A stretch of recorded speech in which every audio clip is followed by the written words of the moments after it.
This is the Mixed Martial Arts Beat for the first week of November 2013. Hello again, everyone. I'm Ariel Helwani inside our New York City studio, and today on the show, we're talking Bellator's pay-per-view turned free show, the new Lyoto Machida era, a one-year anniversary in the sport, and a big show coming right across the river in Newark, New Jersey. First, let's meet the panel. We've got Michael Stetz. He's back for another week from MMAmania.com. He's also the host of the Dark Side Radio podcast. Hello, Michael. Welcome back. How you doing? Thanks for coming. You've been signed to a 10-day contract. Nice. Basketball fan. Jeff Wagenheim is still celebrating the Boston Red Sox victory. Congratulations. You're so happy you cut your hair. Yes. Cut it, shaved, all kinds of, shaved off the big. I had the Red Sox beard going down to about here. I would have loved to see it. Personally, I would have been intoxicated by it, given my love of beers. Anyway, it's great to see you, and he is, of course, from Sports Illustrated. And then, of course, we've got the man with the famous hat. We've got Chuck Mindenhall here from MMAfighting.com. Guys, let's talk about it. It is the big news of the week. Bellator has arguably their biggest show ever on Saturday night in Long Beach, California. It's Bellator 106, but it was supposed to be their first big pay-per-view show. It's not going to be a pay-per-view show. It's going to be free on Spike TV. It was supposed to be Rampage Jackson versus Tito Ortiz. It's not going to be that. It's the main event we all wanted to see, Michael Chandler versus Eddie Alvarez. The real meat of the show still very much intact. Let me ask you first, Michael.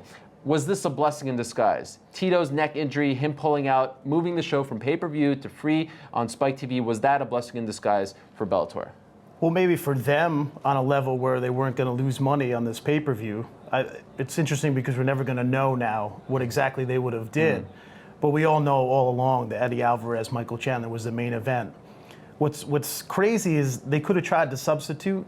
They could have tried to mix it around and stay on pay-per-view. I think that would have been the better story. But they panicked. If you look, they probably could have taken King Mo, put him up against Rampage. Attila Vey versus Newton was the original light heavyweight title fight that should have happened. Instead, as soon as the injury was found out about, they panicked, and now they're trying to say, hey, it's free, and that's great. And sandwich between 166 and 167 for the average fan, sandwich between $110, shelling out another 40 for Bellator is very hard. So it's great for them. It's great for the fans. I think they'll get a lot of viewers now. But a blessing in disguise, I think it just shows that they rushed the pay-per-view too fast, and I think they'll probably stay away from the pay-per-view waters for quite some time.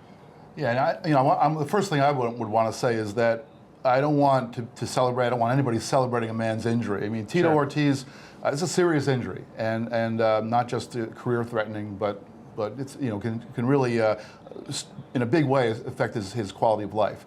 Having said that, this is complete addition by subtraction. By having that fight going away, it really makes suddenly it's like the curtain opens and this really nice fight card appears, and the main event, what should have been the main event, is now the main event. The other title fight, or the other non-interim title fight, is a really nice fight as well, a rematch, and Curran is a really good fighter. It's good that he now moves into a co-main event level. So. Bellator's ambitions of pay-per-view, put them on hold. Some other time they'll do it. I don't foresee when they'll do that, but just do what you guys do well, which is put on some pretty good fights. It's interesting, Chuck. Had they booked Chandler versus Alvarez 2 as the original main event on pay-per-view and done this like your typical fight card where you put, Rampage, Tito somewhere in the card to get the viewers, but at the end of the day, they're going to see some great fights. If Tito got injured, do you think that they'll still would have kept the pay-per-view, or do you think that they would have scrapped it, that this was really all about Rampage and Tito? Well, I think that they looked at it in part that these guys had associations to pay-per-view. We associate their names to pay-per-view. There's guys we're used to paying for a long time, whereas with Alvarez and Chandler, we're used to getting them for free. So in some ways, it made sense that they had structured it the way that they did, just given those associations. But ultimately, if they had went that direction, which to me would have made more sense because you're talking about your own stars, the guys you brought up, and legitimate stars, guys who are top 10 lightweights, maybe top 5, out there, even all inclusive with the UFC and everything else. if they had done that, I would say, and they'd promoted it that way, I would say that they would continue on with the pay-per-view, and maybe they do what Michael said and basically find a replacement for Tito Ortiz in that situation, because it becomes a little bit less of a cog in that whole thing, and maybe they keep it at the pay-per-view level. But ultimately, I'm with you guys on that. I think that it's addition by subtraction. You get the thing for free. You showcase these two guys. You got Alvarez in his situation. He's a coveted piece by the UFC. We get to see it for free, and that first fight in 2011 was amazing.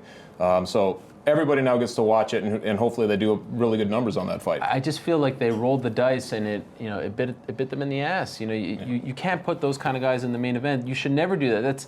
That's promotional malpractice. It really is. You put your titles on last. You make your titles feel important, and then when one of those guys gets injured, you can switch things around without having to change your main event. It doesn't look as bad. And here they're forced to do it. And even if they put in a King Mo, because there were talks of putting in King Mo there, but let's just say some people in the Rampage Jackson camp weren't a fan of that fight. It's just not a good matchup for him on such short notice. What they should have done, in my opinion, was put Attila Veg in there against Rampage. Then you have an easy excuse to make Rampage fight for the belt right off the bat, and then he fights the winner of Mo versus Newton, and now you can get away from the whole tournament thing. You dodge that bullet. Well, sometimes we talk about the tournament sometimes in a negative way, but other times as a positive. And we'll criticize UFC matchmaking, where a guy who hasn't fought anybody in the top 10 in a division goes and gets a title fight automatically, Chael Sonnen.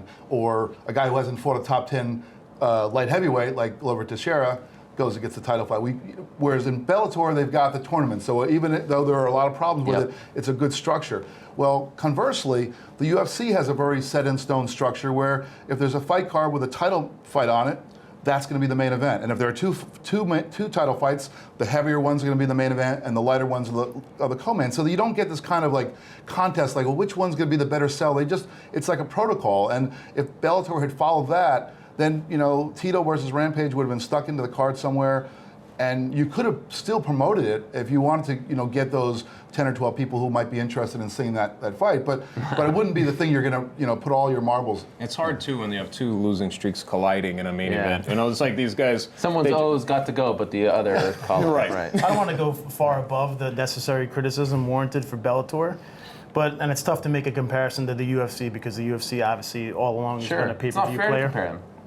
But when you look at what the UFC does, and this panel's seen countless amounts of injuries, main events switched, the UFC substitutes accordingly, puts it out there, and doesn't lower the price, and business as usual, they go on pay-per-view. And Bellator is supposed to be, you're supposed to be selling your brand. They were putting all their eggs in one basket, Tito Rampage, and they might be saying to everyone, hey, it's live and free, it's great news, but what they're showing is they agree with the masses that this card is not worthy for people. People don't think it's worthy to buy. We think it's a great card because it is, outside of Tito and Rampage, but they're telling the public that they're agreeing with them. We agree with you. You don't want to spend the $40. It speaks volumes, right, about how they feel about their champions. There's a lot of strangeness in general with the pay-per-view. I was always confused as to you put all these guys on a pay-per-view, why Spike, Kevin K, Viacom would be complicit in putting on all these pieces all at once when the idea is to grow the brand on Spike TV. So in some ways, it goes back to where it should be at this point of it. And but I still to this day don't know why Spike was behind the pay-per-view idea. How many buys do you think the pay-per-view would have gone with the original card, Rampage Tito? Yeah, you got 5. You have too many fingers. I don't know about you. I think. I don't know. Honestly, I have no idea. I know we were sort of talking before we did this in the 10,000 range. I mean, literally, that could have been a reality. I would have. If I had to guess, I would say somewhere in the 50,000 range, but maybe I'm being generous. Okay, so then let's look ahead. How many viewers do they get on Saturday? Because I think this is obviously their best show ever, right? Yeah. I don't think they'll crack 2 million. I think somewhere between 1 and 1.5. They've been doing. That's great. Yeah, they've been doing somewhere in the 600 to 700,000 range. Right, I would think they'd at least double that, possibly. And if they would have put more. Rampage and Tito on a free card, they could have probably gotten over 2 million, because those are established Spike names. And Eddie Chandler won was, I think, just under 300,000 on a Saturday night going against UFC 139. On MTV2. On MTV2, standard definition. So now they're on Spike. No competition on Saturday, so the people will be tuning in. And you get the feeling though that they're really committed to doing pay-per-view at some point, and maybe this fight becomes a stepping stone. I don't know that I would. If I were the promoter, I don't think I would be looking at Alvarez Chandler 3 as a pay-per-view. I mean, if Alvarez comes out and does to Chandler what Chandler did to him the first time, if they even the score, and now we got a third fight. Not to mention Strauss and Curran 3, and Newton and Rampage 3. Yeah, but those trilogies galore. Doesn't feel quite as much like the same thing, but that might be what their strategy is going to be. Who knows? I don't even know if they have a strategy yet because they just got sprung on them. Can I just point out the humor of two old dinosaurs of the sport, like Tito and Rampage, being marketed like dinosaurs, knocking down buildings? I believe it was Santa Monica, though, which is expendable people. Even in the promos, it was really all about them. Those guys were kind of afterthoughts. Well, Chandler gets minimal push outside of that Dave and Buster's commercial. Pat Curran, who's one of the best featherweights on the planet, gets zero push. Yeah. None. Got the cover of Fight Magazine recently. Wow, that's huge. Yeah. So, what do you guys think of how they promoted the Alvarez Chandler fight? Because there was some talk that they wouldn't talk about the contract situation and how we got to this rematch. They touched on it briefly. I'm happy that they touched on it in that special that aired on Monday night on Spike TV, but they didn't really go down deep, and I can understand why. But do you think that they should have just gone crazy and laid all the cards out on the table, told you about every step of the way, how Alvarez feels about Bjorn Rebney, how he feels about Bellator, where he wants to be, the UFC, talk about his contract situation. If he wins, he has to fight Michael Chandler again. If he loses, he can leave. Like, really put it out there and make it like this situation where it's Eddie Alvarez versus Bellator. Is that too crazy? Am I living in a fantasy world here? Maybe that might be like the WWE. Yeah, but maybe that's. But they sell CM a lot of. Punk. They sell a lot of. They've done it, and it works. This is the same guy who's pushing for Caraway against Rousey, who was That is not true. so long ago. Go ahead. I agree with you. I think why not? You're in the TV business. You want to sell. You want ratings. Let it fly. We all know what's going on behind the scenes everywhere. Let the masses know. Let everyone get involved. Even the people that didn't see the first one that don't know, they see this storyline building because it seems to me like it's Eddie Alvarez versus Bellator, not just Michael Chandler. Let that all out there. I mean, when he said in the promo, I can't wait for Bjorn Rebney to put the belt around my waist. Right? There was that tension there. I think they should have definitely built up on that. So what do we do now with Tito Ortiz? Does he fight again? Because you talk to Bjorn Rebney, you hear him on that conference call, and you never know what's really the truth here. But it sounds like they're interested in being in the Tito business. Yeah, it's hard to say. I think a lot of it has to do with what the doctor tells Tito. I mean, if there's a real bad prognosis, you have to hope that the guy's going to hang it up. But he seems like a guy who, say what you want about Tito, but he is a man with a lot of self-belief, and so he has in the past has overcome a lot of injuries and has come back. And he hasn't done a lot, but he did come back and have that great fight against Ryan Bader that I think proved to him that he can do it. And so I can't imagine that he would hang it up unless the doctor tells him, hey, you got to cut it out. I mean, at some point, Tito Ortiz, I feel my own personal thing is that he's ran his course. I mean, it feels like he's trying to treat the last 7 years as a fluke. Which is a long period of time to treat as a fluke, an ongoing fluke. But the things that have sort of conspired against him with his injuries and contractual things, et cetera, et cetera.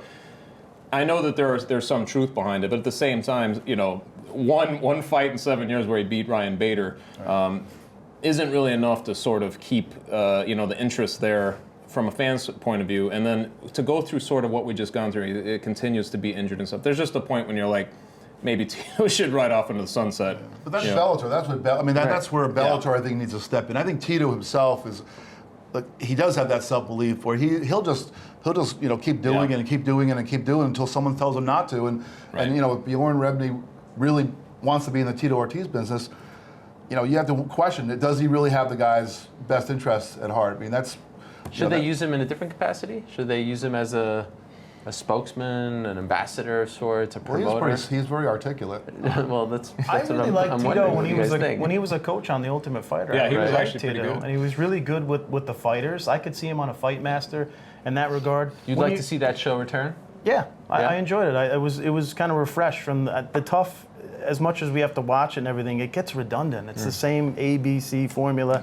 I think they really need to switch that show up. I don't want to get off the beaten path here, but with Tito, when you're talking about risking paralysis, you open this whole other can of worms.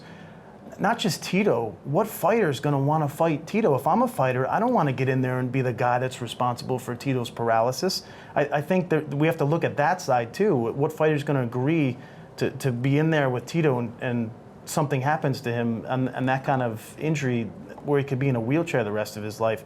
He doesn't have anything to prove. Like Chuck said, his heyday's long been over. I mean, he's 1-9. Have some other capacity with him's fine, but with a fractured neck at his age, what does he really need to accomplish? What is there to accomplish in the 205 division in Bellator? So Tito Ortiz is not fighting anytime soon. Rampage Jackson will be fighting on November 15th. Bellator announced on Wednesday that he'll be fighting Joey Beltran, who just fought for the UFC. Not a great performance, but he has that UFC name behind him. They'll be fighting in Atlantic City, and they don't learn because it is the main event above a middleweight title fight. Now, obviously, Alexander Shlemenko and Doug Marshall aren't, names like Rampage, but again, that is the main event. What do you guys think of this matchup? Throwing UFC cast-offs into the mix is just part of what they do, and I think it's okay that it's part of what they do. I just wish it weren't the thing they shine the spotlight on. Right. It's fine having that fight, but but what interests me, and what I think interests most people who follow the sport, what interests us about Bellator are the younger, up-and-coming guys, people that maybe we didn't know much about, maybe names that maybe they're guys that you don't know anything about, and some of them can really fight. And let's see what they can do. Let's see those guys. And so maybe by using Rampage and Beltran and whoever else as a conduit to just bring some eyes to them, that's fine. But just having them in the main event, if they're going to promote that fight card the way they promoted this one, and have it be Tito, Rampage, and you don't even hear about Chandler, and you don't even hear about Alvarez, you don't even hear about Curran, I just think it's really a bad way of promoting a fight card. Shlemenko's last fight too was awesome. It was Amazing. awesome. I mean, they barely have really scratched the surface on kind of promoting that as look what this guy does. I mean, that was a war that he just said. Yeah, but I don't mind this fight with Quentin Rampage Jackson and Beltran. I mean, everybody knows that Beltran's just one of those guys who you hit him, he keeps coming forward. Right. He's only been knocked out once. That was his last heavyweight fight against LeVar Johnson. You feel like he's going to give Rampage Jackson exactly the kind of fight that Rampage Jackson would want, and vice versa. And I feel like that sometimes, especially where the guys are at, and he's got a name, you put him in there against a guy he should beat, and it's going to be a sort of entertaining fight in that level. It's like I said in the tweet. Imagine if this fight just broke out into a bar or something. Sure. It'd be fun to watch, wouldn't it? I mean, you got to sort of look at it. What happens if Rampage loses? I won't think about that. No. I mean, is that it for him in Bellator if he loses to Joey Beltran? I don't think so. Do you give Joey any kind of shot? Bellator is gone. You never know. Like some of these guys, like King Mo wasn't supposed to lose. Right. Well, we don't know. Like they're blurring the lines between tournaments, fights. You would think if Beltran beats Rampage, you would get a title shot or something along those lines. But he hasn't been in a tournament yet, so then they'll have to explain that to us. I mean, I know they had the tournament clause. Sure, that's why I thought they should have done Attila versus Rampage. You have a perfect excuse to make him, a champion right there. But they're placating Rampage. He's getting pampered. He's their new toy. They love it. It's like they don't know what to do. Yeah, he's always complaining to Joe Silva about not getting a matchup. I don't want to go against wrestlers, so now we'll get a 3-round Rock'em Sock'em Robots right up his alley.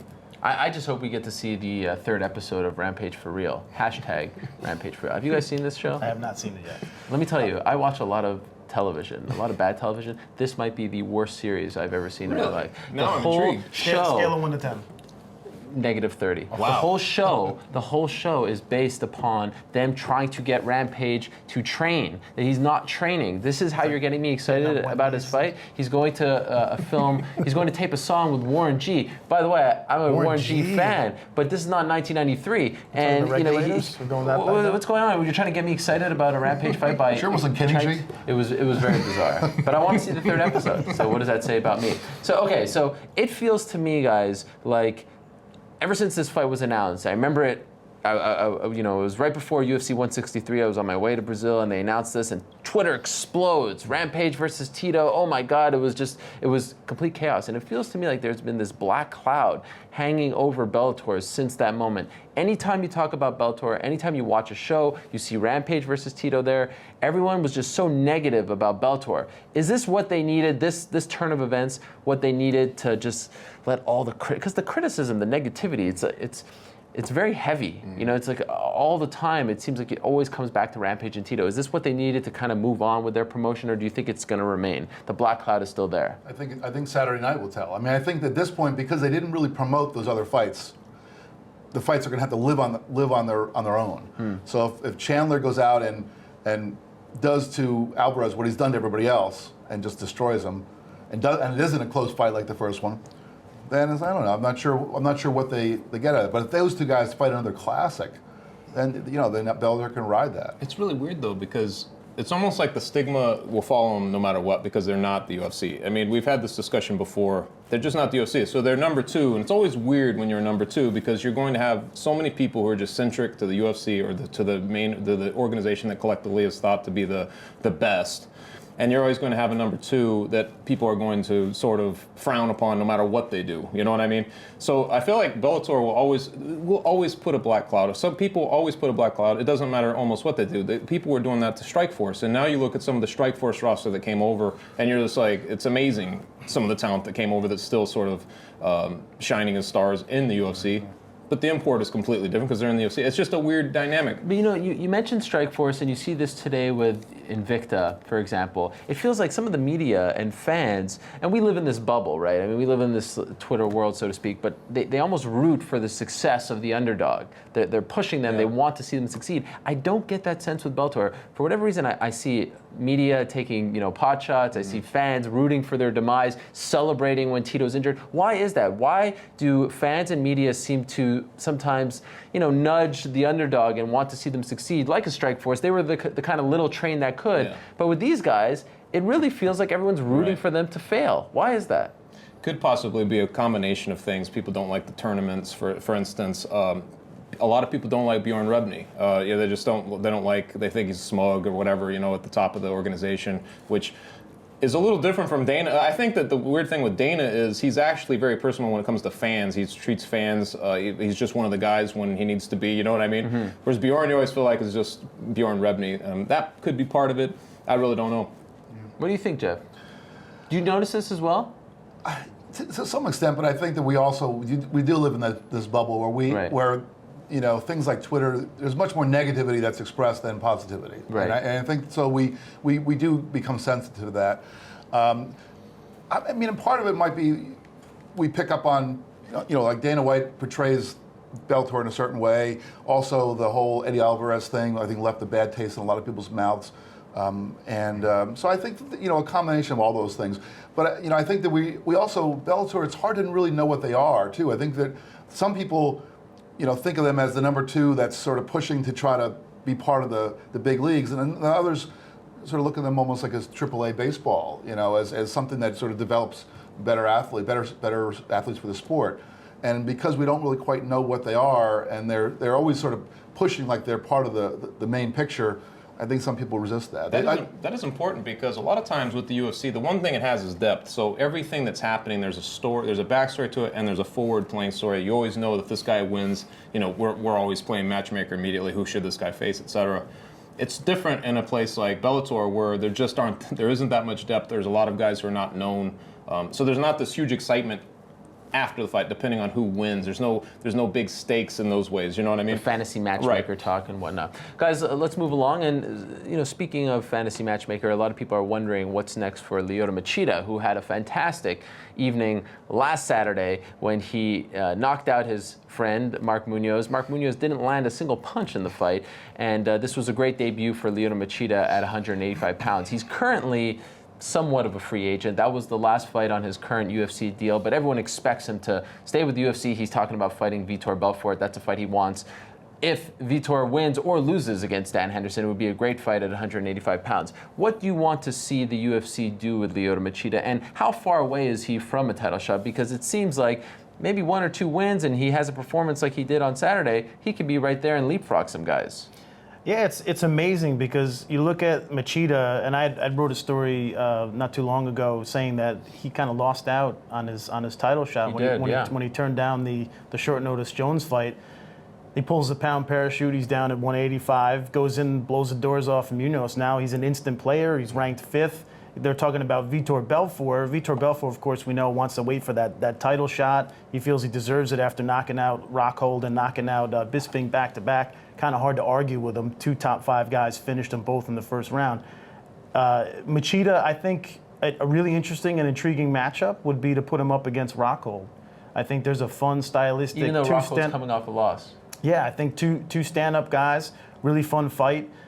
The other guys lower in the division, I mean, do you really want to see Machida go against like Philippou or Tim? What about Jacare? Jacare could be a good one too. I just right off the top of my head, I was thinking that would be an excellent matchup. But I think that one, or I think Rockhold would be kind of fun. We'll go against coming off a loss, but 2 stand-up guys going at it. I think the Rockhold and the Machida, 2 different really exciting styles. I mean, I know people they knock Machida and they go hot and cold with Machida. It's like if he knocks out Ryan Bader, it's he's patient and he strikes like a king cobra. Yeah. Then if he doesn't finish someone, it's he's boring. He's point fighting. He's staying on the outside. Like if he finishes, he's amazing. If he doesn't, then he gets knocked. So he's always been the same style though. He's never changed. And think about his stock going into this fight.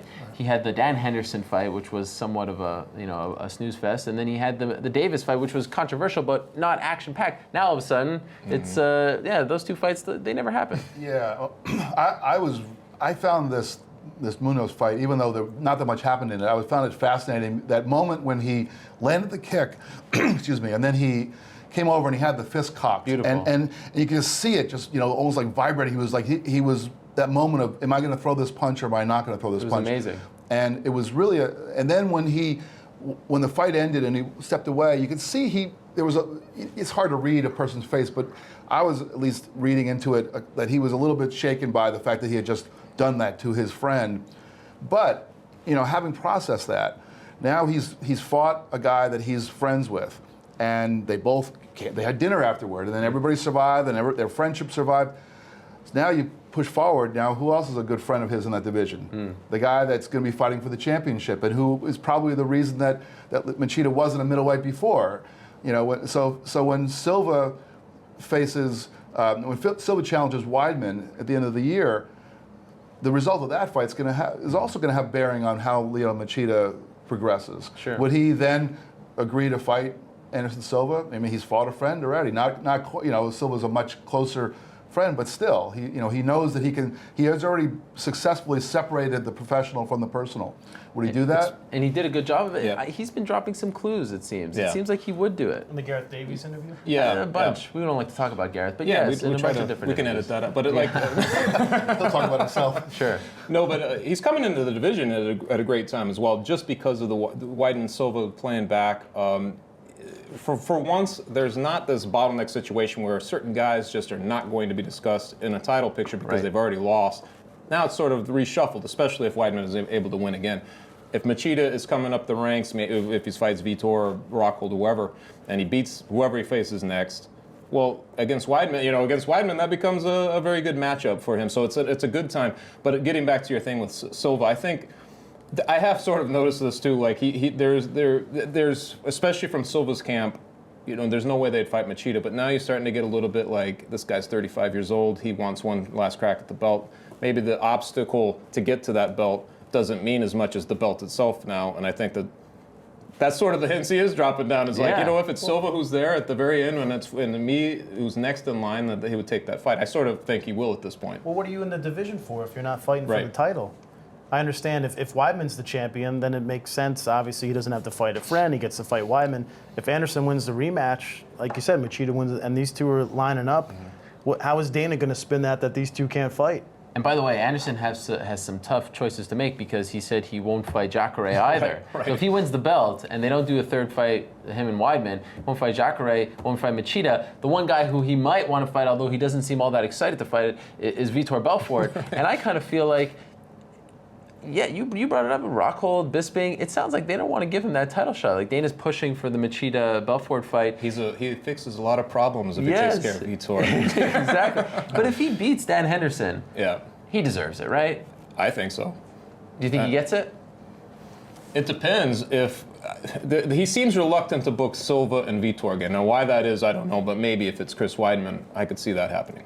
If he goes out and finishes Dan Henderson, it's criminal that you don't give him the middleweight title shot. It's absolutely criminal. You're talking about three. No, forget it. Forget it. I will never say those words. Yeah, it's 3 finishes against those 3 opponents. Yeah. There's no way you can't justify there's no way you can justify not giving him the title shot against whoever. The it is. complication is when Hendo goes down there and wins. What happens then?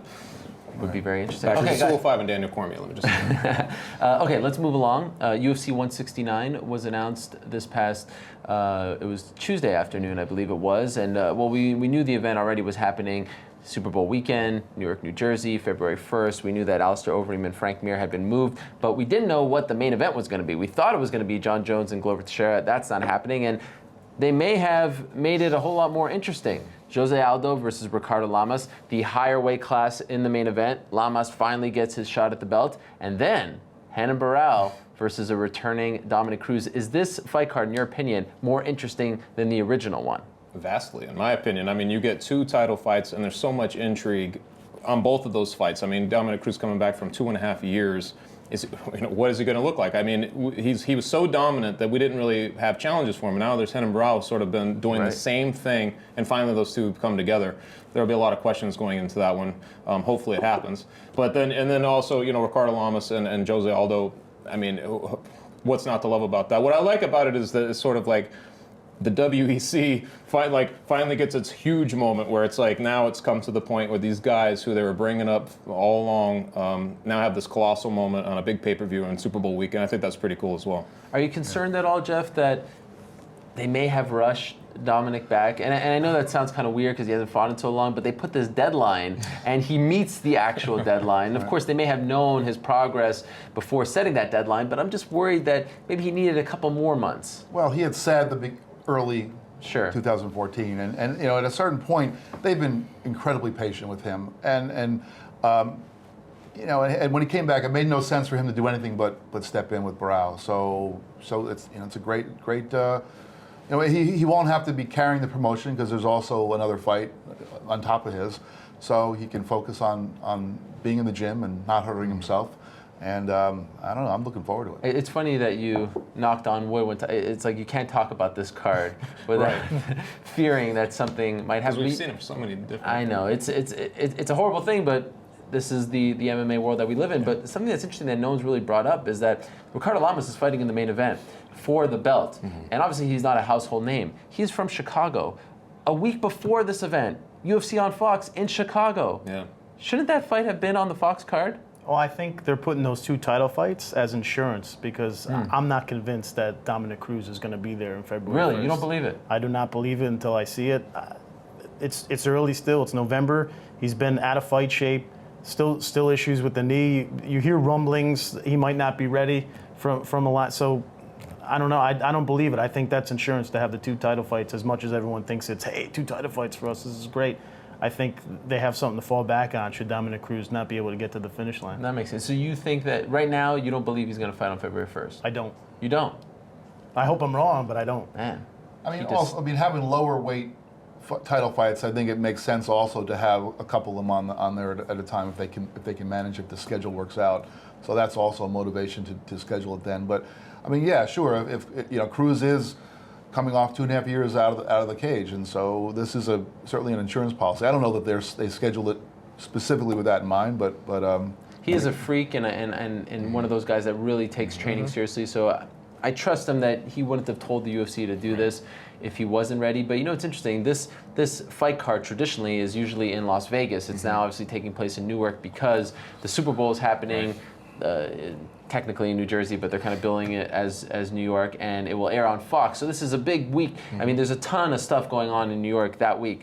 Do you think it's good for the UFC to be a part of this? Does it legitimize them in a sense, or do you feel like they'll be overshadowed? And they're putting some big names, some big titles on the card. They'll definitely be overshadowed, but I believe that the association with it and being a part of that mix and just being a part of that festivity doesn't hurt them at all. Obviously, even when they do it in Las Vegas, it's still like the Super Bowl card. We still sort of make those associations. Saturday night we got the fights, and then Sunday's the Super Bowl. Right. It's just that they move it to the location. They become part of the festivities. My guess is that they'll probably have a lot of coinciding events going on in terms of the build-up that week as well.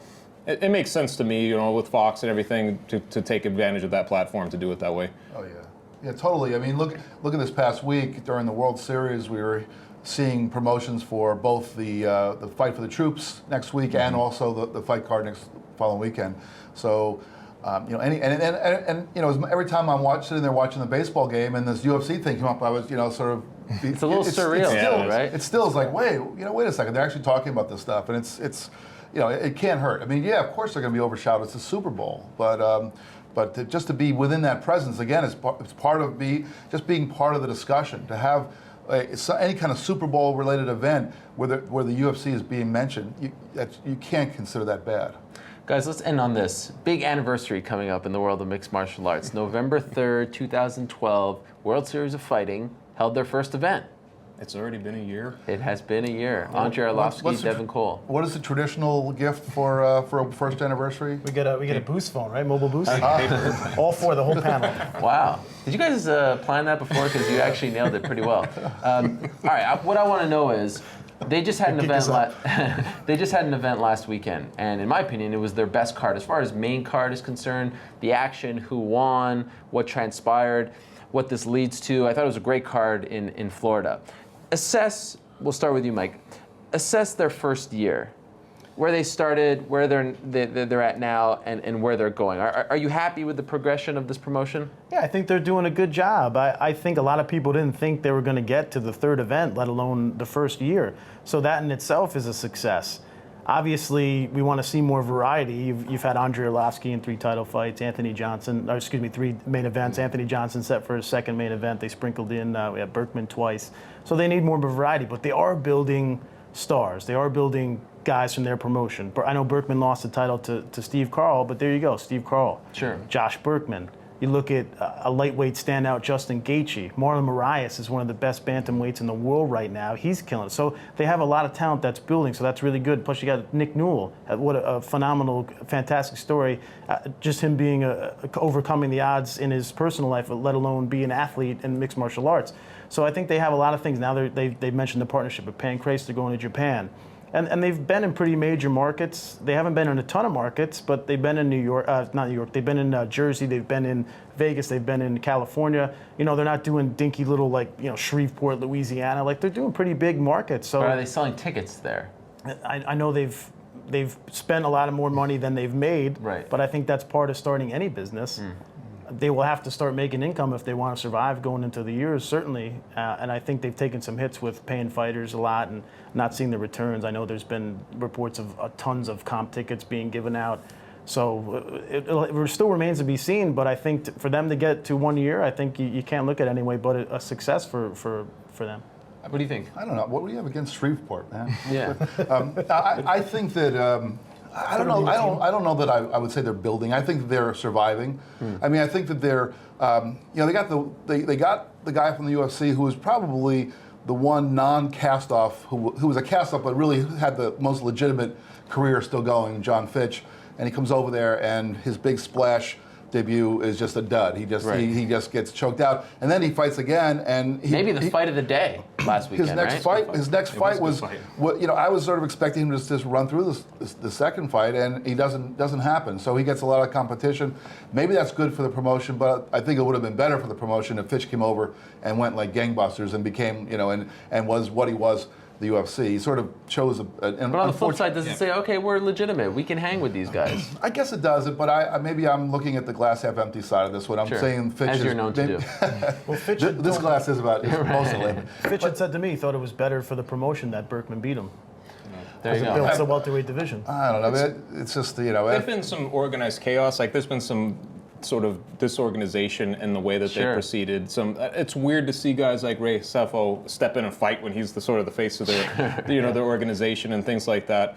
But I mean, the one thing that they're doing is they got their TV partner, but they are, like you said, they brought in Fitch. They're signing guys like Yushin Okami, who's another guy though, who's really not a cast-off. The guy had I don't know his record in UFC, but it was something like 11-3 or something like that.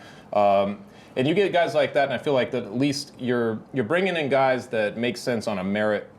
They still have merit. They come over and they make for intriguing matchups for the guys you're trying to bring along. And that in this case, it's good that Carl sort of emerged as that guy, because Berkman wasn't supposed to beat Fitch. You know what I mean? It's just now Fitch will probably get the fight with Carl or whatever happens. But they're sort of building it. It's like a little ball that's sort of growing out a little bit. They got a lot of hurdles, and I know that they don't have a ton of interest from people out there just yet. But it feels like that they're building it slowly. Their last event didn't do very well in the ratings. It was their lowest one, but they were going up against the World Series, so you got to give them a pass. There was the World Series. Yeah, the World right, Series of exactly. baseball. And there was a UFC event that day, so fans might have been MMA'd out. It's funny, we've been talking about them. Haven't mentioned Tyrone Spong, who probably gets more attention media-wise than anyone. Didn't have a great second showing, but still, he's someone that generates buzz. I'm concerned, though, with these partnerships. They have one in Canada. They're going to Canada next. The Japan one. This reminds me very much, and it's not the same totally, but it reminds me of Pro Elite. When they're buying up all these organizations, and then what do you do with it? At the end of the day, what does it mean? What does it mean to be associated with Pancrase? I'm concerned about that. I'm surprised that promotions do not follow the Strikeforce blueprint more. Stick to one place, build local stars, then start to branch out. Strikeforce had their little thing going on in the Bay Area, and it worked perfectly. And I don't understand why you need to go all over the country. Just be more of a TV promotion, sell some tickets, get good ratings, build some stars, and do it that way. And I'm concerned that they're moving around too much. That's my big concern right now. Yeah, well, these guys did enter the game at a time when the landscape was changing. The UFC was shrinking its roster, or at least getting rid of some bigger name guys, and that was the route they were going to go, and it just didn't work out. It wasn't necessarily any of their fault. It's just that they bring Fitch over, and he loses. So now they've got this new star, Berkman. Well, what happens? His first fight, he loses. So even though that sounds really good for competition, if you're trying to build something, you want to have either Fitch to come over and become a superstar, or you want Berkman to take him out and then just destroy everybody else. You want to that helps the storyline a little bit, and they just happen to be entering the game at a time when this was what's available to them. Look, give them credit. As you mentioned, Moraes doing great, Gaethje doing great. And remember, their first show was a time buy. They paid for that show all out of pocket. That could have been one and done. Yeah. Did solid ratings with zero promotion from NBC. And now here they are a year later with an event booked in December, and obviously some going down next year. We'll see. That is an issue, the promotion. And every time you ask Sefo, he kind of dodges the question. In terms of what? In terms of them on all the NBC facets not getting promoted. Oh, that's a huge. NBC completely ignores them. But it's interesting, though. You talk about Bellator not getting the love from the fans. It feels like you start to see a little more of that, people wanting to see them succeed, right? Kind of rooting for them a little bit more so than Bellator. And the fighters as well, right? The Volkman effect. Anywhere Volkman exactly. goes, the fans follow. Guys, great stuff. Thank you very much for stopping by, sharing your thoughts. And now we want to hear from you. As always, hit us up in the comment section below. Let us know what you think about anything that was discussed on this very show. And we're back next week, so don't forget about that following the Fight for the Troops card. For Michael, Jeff, Chuck, Ariel, enjoy the fights this weekend. Thank you so much for watching the MMA Beat.